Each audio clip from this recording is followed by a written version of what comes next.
السلام علیکم class 9 federal board Urdu M C Qs معروضی سوالات کی کے ایک اور ایپیسوڈ کے ساتھ میں آپ کے ساتھ حاضر ہوں. آئیے شروع کرتے ہیں. افسانہ ایک ڈیش کہانی ہوتی ہے، مختصر کہانی ہوتی ہے، ٹھیک ہے. نظم کی لغوی معنی ہوتے ہیں پرونا، جیسے موتی ساست پروئے جاتے ہیں نا، ویسے اس کے بعد وہ پرونا ہوتا ہے. وہ صنعت جس میں کسی تاریخی پہلو کی طرف اشارہ کیا جائے وہ ہمیشہ صنعت تلمی کہلاتی ہے. صبح و شام، دن اور رات، و اور کا استعمال ہوا ہے تو یہ مرکب عطفی ہے. احمد دہلی میں رہتا ہے، قواعد کی روح سے کون سا قاعدہ؟ یہ مرکب ہے، یعنی پورا جملہ ہے جو سمجھ آ رہا ہے. تشبیہ کے کتنے ارکان ہیں؟ تشبیہ کے 4 ارکان ہوتے ہیں، 5 نہیں ہوتا ہے کیونکہ بورڈ کے حساب سے آپ کی قواعد و انشاء میں یہ 4 ہے، اس لیے اب آپ 4 پہ ٹک کرو گے. 5واں غرض تشبیہ آپ کا آپشنل ہے، ٹھیک ہے، تو اس لیے اب آپ 4 پہ ٹک کریں گے. آپ قواعد و انشاء کھولیں، وہاں آپ دیکھیں تو آپ کے 4 ہی ہیں. بادل برس کر تھم چکے، یہ مجاز مرسل ہے، سبب کے مسبب مراد لیا گیا ہے. قصیدہ کا لفظ ڈیش نکلا ہے، قصد یعنی ارادہ کرنا. 2 یا 2 سے زیادہ الفاظ کا مجموعہ جو اہل زبان کا ترتیب دیا گیا ہو، مجازی معنوں میں استعمال ہو.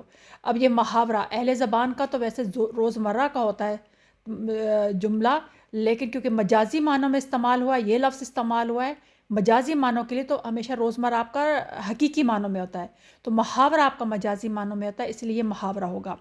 ہزاروں خواہشیں کہ ایسی کہ ہر خواہش پہ دم نکلے، تو یہاں پہ آپ کی صنعت اعداد استعمال ہوئی ہے، یعنی نمبر، ہزاروں، ہزار کا لفظ استعمال ہوا ہے، تو اس لیے آپ کی صنعت اعداد استعمال ہوئی ہے، ٹھیک ہے. اگلے ایم سی کیوز پہ آتے ہیں. پانی تھا آگ، گرمی روز حساب تھی، ماہی جو سیخ موش تک آئی کباب تھی. مذکورہ شعر میں کون سی صنعت استعمال ہوئی؟ تضاد استعمال ہوئی، آگ اور پانی کا لفظ استعمال ہوا ہے، ٹھیک ہے. تو یہاں پہ صنعت تضاد استعمال ہوا ہے، ٹھیک ہے.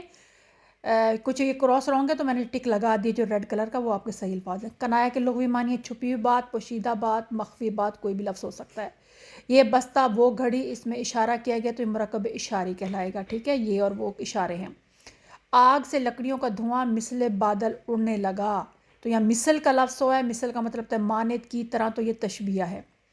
احمد نے اسد کا بستہ میز پر رکھ دیا، تو آپ کا یہاں پہ میز جو ہے مفعول ہے، اور کیونکہ اس پہ کام ہو رہا ہے تو یہ آپ کا جو ہے وہ مفعول کہلائے گا. کا کی کے کون سے مرکب کی پہچان ہے؟ مرکب اضافی ہیں، جہاں پہ کا کی کے یا زیر استعمال ہو تو وہ مرکب اضافی ہوتا ہے.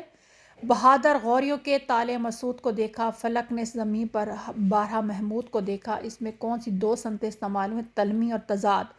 آپ کا بہادر غوریوں اور طالع مسعود آپ کا تلمی ہو جائے گا، اور فلک اور زمین آپس میں تضاد ہیں تو یہ صنعت تضاد استعمال ہوگی. سبز باغ دکھانا زبان کا کون سا قاعدہ؟ یہ محاورہ ہے. اسی نے ایک حرف کن سے پیدا کر دیا عالم، کشاکش کی صدائے ہو سے بھر دیا عالم. شعر میں کون سی صنعت استعمال ہے؟ صنعت اعداد استعمال ہوئی، کیونکہ کوئی تکرار بھی ہے، اس نے تعطیل بھی نہیں ہے کیونکہ حقیقی بات ہے، اور تضاد بھی نہیں ہے. تو اس نے ایک نمبر 1 جو ورڈ استعمال ہوا ہے، لفظ استعمال ہوا، اس کی وجہ سے صنعت اعداد ہے. سوا سیر گھیوں کون سا مرکب ہے؟ مرکب مقدار استعمال ہو رہی ہے سوا سیر، تو یہاں پہ یہ اس لیے یہ توصیفی بھی ہو سکتا ہے صفت کے طور پر، لیکن یہاں پہ مقداری جو ہے نا استعمال ہوگا. نیکسٹ ایم کیوز کی آتے ہیں اگلے صفحے پہ کہ فعل ناقص، مبتدا، خبر اور مطلق خبر، یہ کس کے جملے مشتمل جملے کیا کہتے ہیں؟ جملہ اسمیہ کو کہتے ہیں، ٹھیک ہے. چاروں اجزاء جملہ اسمیہ میں ہوتے ہیں. ضروری ہے کہ چاروں، کسی میں 3 ہوں گے، کسی میں 4 ہوں گے. وہ لفظ جس کے مجازی معنی مراد ہوں مگر حقیقی اور مجازی معنوں میں تشبیہ کا تعلق نہ ہو، وہ ان میں سے کوئی بھی نہیں ہے. تشبیہ میں تشبیہ کا تعلق ہوتا ہے، استعارہ میں بھی تشبیہ کا تعلق ہوتا ہے، تلمیہ کا اس سے کوئی تعلق نہیں، اس لیے ان میں سے کوئی جواب نہیں ہے. گرداب پر تھا شعلہ جوالہ کا گماں، انگارے تھے حباب تو پانی شرر فشاں. یہاں پہ صنعت مبالغہ استعمال ہوئی ہے.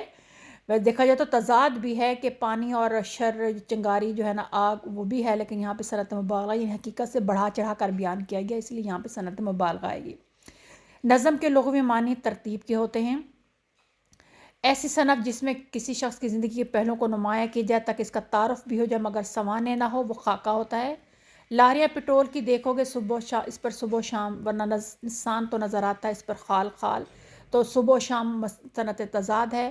احمد ہوشیار ہے میں ترکیب نحوی کے لحاظ سے احمد آپ کا مبتدا ہے. علم بیاں کی اصطلاح میں کسی چیز کو خاص وصف کی وجہ سے کسی دوسری چیز کی مانند قرار دینا ہمیشہ تشبیہ کہلاتا ہے. ایسے الفاظ جن کا املاء ایک ہو لیکن معنی 2 ہوں وہ ذو معنی الفاظ ہوتے ہیں. استعارے کے ارکان کی تعداد آپ کو پتہ 3 ہوتی ہے، مستعارلہ، مستعارمو اور وجہ جامعہ. غزل کا آخری شعر جس میں شاعر اپنا تخلص استعمال کرے وہ مقطع کہلاتا ہے.